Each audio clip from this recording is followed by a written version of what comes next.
Ini batu-batu batu candi yang ditemukan di sini. Kalau ini digali, itu masih banyak membentuk satu struktur ke bawah. Dan BPCB atau sekarang jadi BPK 11 Jawa Timur sudah pernah datang ke sini, nggih? Sudah melakukan evakuasi di sini, tapi belum ada pendanaan, dihentikan.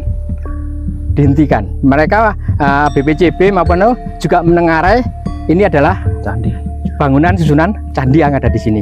Nah, dulu di sini ini banyak sekali batu-batu semacam ini, malah lebih besar di area ini. Ini ada pondasi. Nah, ini bata. Ini masih ada pondasi. Nanti ada di sebelah sana juga akan kelihatan sekali pondasi-pondasi atau bentuk-bentuk bangunan yang terasiring yang membentuk susunan candi. Dulu di sini batunya besar, lumayan besar, lebih besar dari yang ini. Kemudian diambil oleh warga. Untuk apa? Untuk dijadikan cobek. Artinya apa? Kemudian cobek itu dijual kan sebagai bahan baku kerajinan cobek dari batu. Nah, batu candi. Dan itu masyarakat segini ya yang mengambil kemudian dijadikan cobek untuk kerajinan cobek untuk dijual belikan. Jadi, nah ini nanti saya lanjut untuk cobek yang mengambil batu di sini. Dia itu seperti dihantui, jadi dilempari batu sekitarnya. Waktu membuat itu ada batu jatuh sekitarnya. Akhirnya sebagian dikembalikan ke sini. Dia nggak berani. Jadi yang dijual yang sudah jadi, yang membeli itu juga ketakutan. Jadi akhirnya nggak ada yang berani ngambil. Sampai sekarang masih utuh. Dulu banyak yang mau buat kerajinan tapi dihantui dengan mistis. Iya, lemparan itu. Iya, ada yang ganjil. Ya, ada. Di sini masih banyak. Di bawah itu juga ada terakhir yang di situ tumpukan batu. Ya. Jadi ini membentuk semacam piramid ke atas. Jadi, nah itu. Nah, di sini masih kelihatan sekali, banyak sekali batu-batu ini. Nah, ini. Ini kan tuh. Ini kan, nah ini masih banyak batu-batu. Jadi sepanjang sampai ini ke sana. Nah, ini batu-batu ini. Iya. Ini. Nah, terus di bawah situ banyak juga ada. Jadi semakin melebar. Jadi perkiraan 35 meter. Nah, ini masih banyak. Monggo, ambilkan satu, Pak. Nah, ini kan jelas batu-batu yang ada kunci, berpola, ada kunci-kuncinya, ada kokotnya. Sama. Nah, itu Pak, yang itu Pak, yang itu. Nah, itu ada apa? Itu ada tulisannya itu.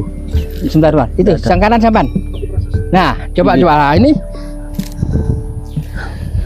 Ini juga tulisan baru tapi bukan. Sebentar. Entah. Nah, ini kan bisa dilihat ada pola tulisan di dalam di batu ini. Nggih, kelihatan. Ya. Bisa jadi ini. Nah, ini masih ada tulisan-tulisan berpola tulisan di sini. Terlalu halus, sudah aus sekali. Ya. Nah, ini banyak kok, beberapa itu sudah masih ada pola-pola tulisan seperti ini.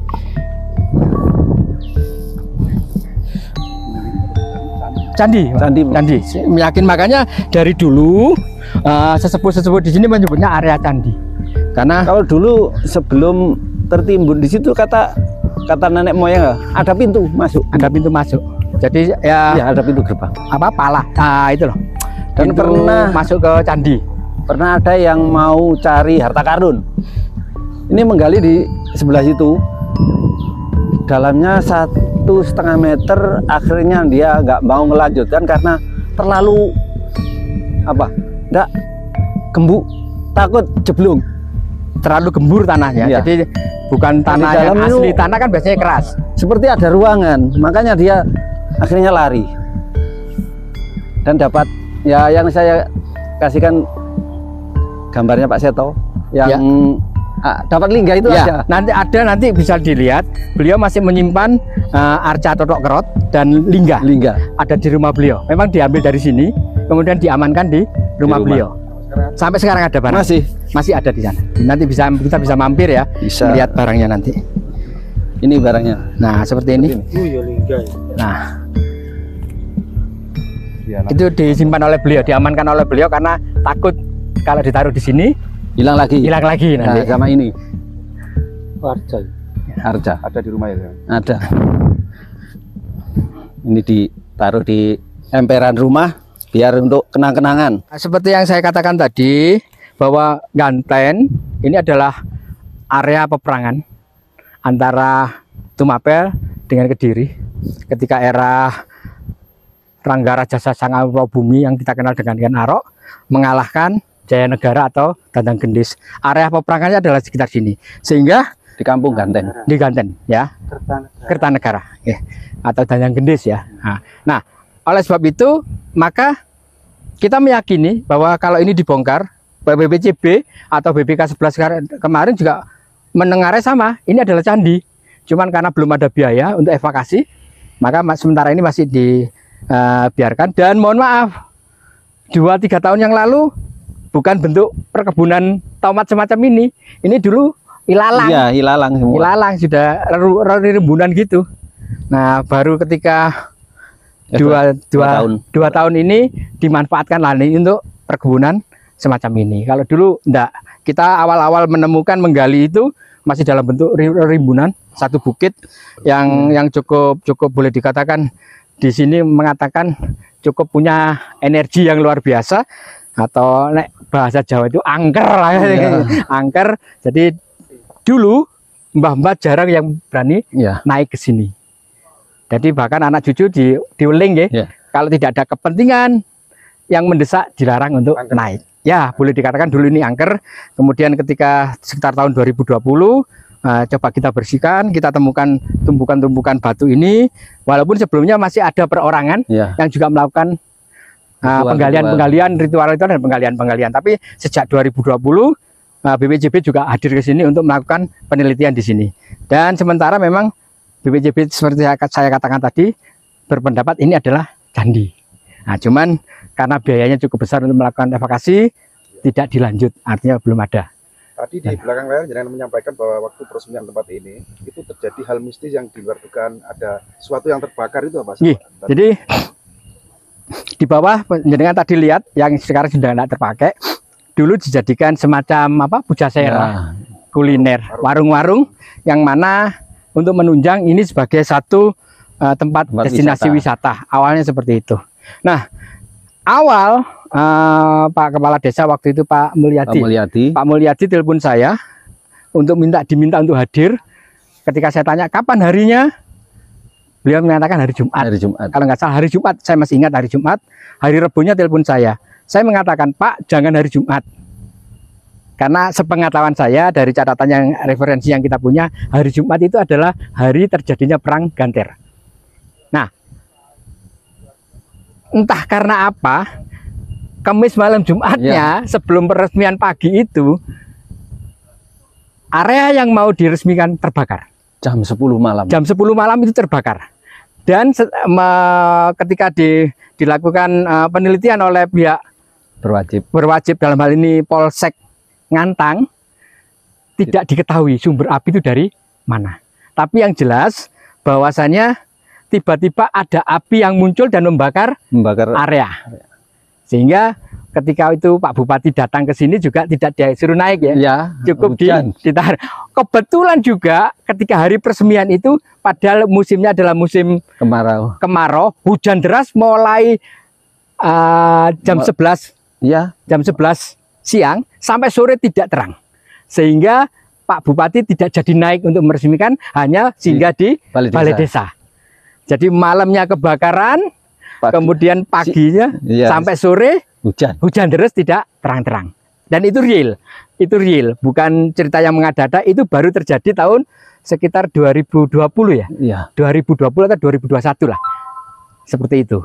Itu kejadian semacam ini. Nah, kemudian seperti yang disampaikan Pak Kadus tadi, pengrajin cobeknya ya seperti itu. Ketika menggunakan batu yang ada di sini, ya ada saja kejadian-kejadian yang membuat tidak bisa ketakutan.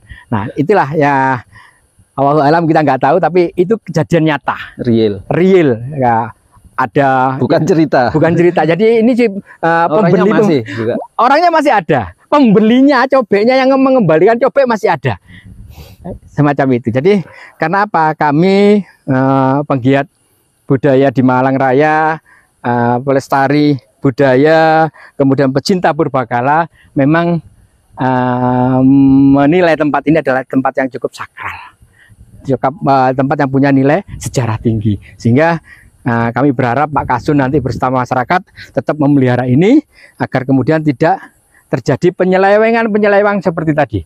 Penyelewengan sejarah. Itu penyelewengan sejarah. Sejak kapan? Nah, ternyata betul 2 tahun yang lalu Ya. ada yang memberikan nama lain tempat ini. Dari hasil apa? Ya biasanya karena itu adalah kuda lumping. Biasanya waktu kalap itu nyebut-nyebut nama kemudian mengaku tempatnya di sini. Ya. Saya berharap itu tidak terjadi lagi lah. Nanti kita coba akan sampaikan ke pemerintah desa agar hal-hal semacam ini tidak terjadi lagi. Tidak dilanjutkan. Tidak dilanjutkan. Karena apa? Kita bisa lihat nanti. Monggo kita lihat di sana. Lucu sekali ketika memberikan nama Kerajaan Singosari, tapi yang bersangkutan tidak paham apa itu Kerajaan Singosari.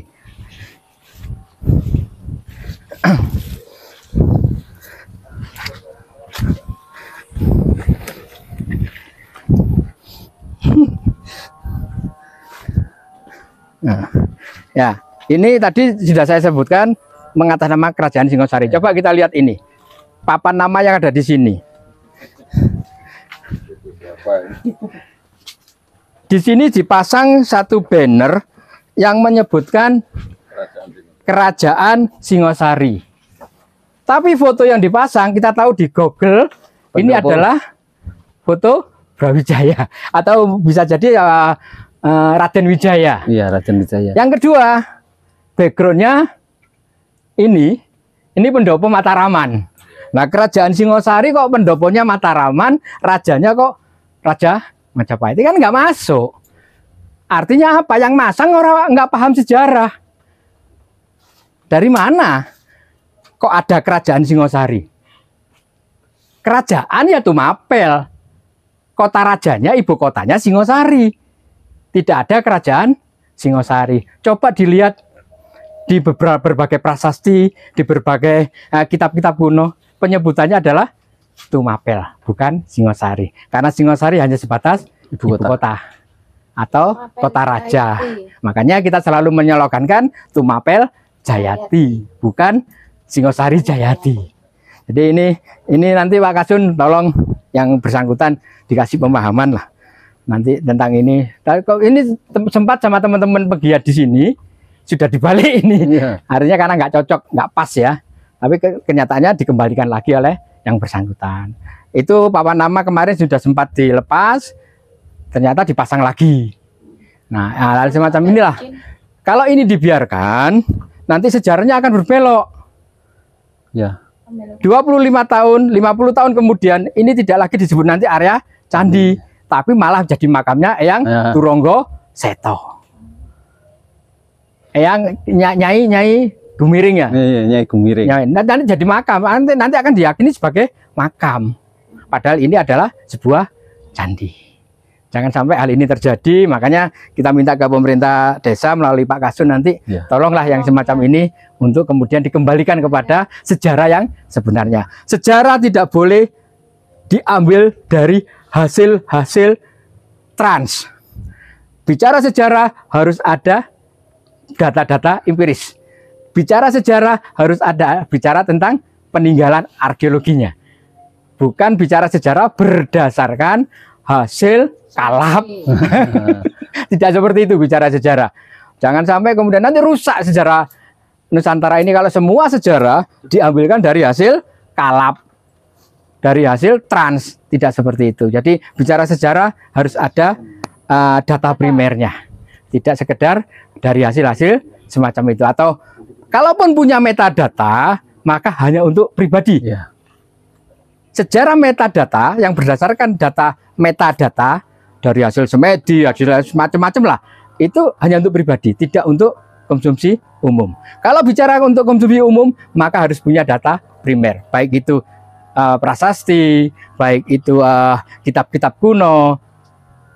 Nah, semacam itu. Jangan kemudian sejarah dibelok-belokkan semacam ini. Karena apa? Kasihan anak cucu kita nanti. Sehingga kita mengkhawatirkan 50 tahun, 25, 50 tahun ke depan anak cucu kita sudah tidak mengenal leluhur yang sebenarnya. Saya berharap secara pribadi selaku penggiat pelestari, pengembang budaya dan pecinta purbakala, tempat-tempat semacam ini untuk tetap dijaga, dilestarikan kemurnian sejarahnya. Sekali lagi, tempat-tempat penuh sejarah semacam ini wajib kita jaga tentang kemurnian sejarahnya.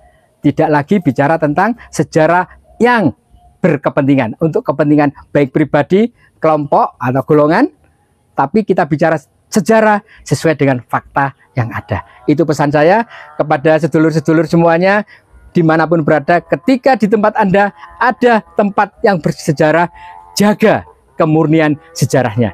Jangan kemudian dibelok-belokkan, sehingga ditakutkan di kemudian hari anak cucu kita tidak mengenal siapa leluhur yang sesungguhnya. Terima kasih.